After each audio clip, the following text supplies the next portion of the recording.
Жарандык активист Мирлан Ураимов 11-сентябрда Бишкектин 1-май райондук сотунун өкүмү менен 1 жылга эркинен ажыратылып, сот салынан камакка алынган. Ал кылмыш жаза кодексинин 327-чи бийликти күч менен басып алууга ачык чакырыктар беренесинин негизинде күнөөлүү деп табылган. Активистке каршы иштин козголушуна Ураимовдун атынан Facebook'тагы постко жазылган комментарий себеп болгон.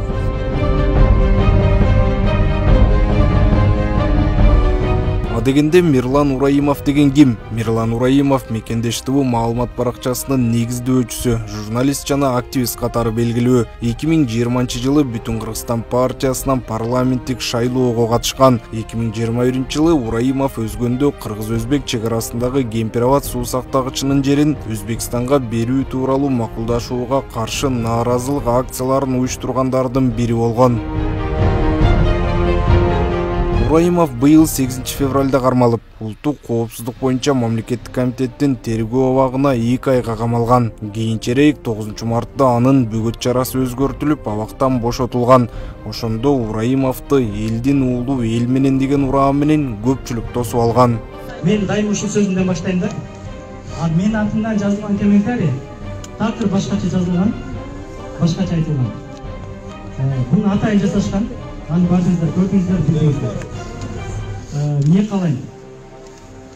Мен өзүм үчүн күрөшкөн жокмун, өзүм үчүн отурган жокмун, чынын айтайын. Себеп дегенде, бул комментарийдин артынан бул публикация эмес. Мен публикация жасаган эмесмин. Мен өзүм дайыма публикация жасайм, бирок комментарий жазбайм. Менин артымдан ушундай комментарий жазып, кээ бир адамдарга атына жаманаттарды атаганына мындан кийин чекит коюш керек, негизичи. Активист Facebook'ка эч нерсе жазган эместигин ушул күнгө чейин айтып келет. Комментарий жазылган күнү Ураимовдун аккаунтуна башка бирөөлөр кирген. Facebook'тагы маалыматты Ураимов жарыялаганы боюнча дагы жетиштүү далилдер бар болчу дейт жактоочу. Бирок ал нерсе эч кимди кызыктырган эмес. Чындык баары чыгат.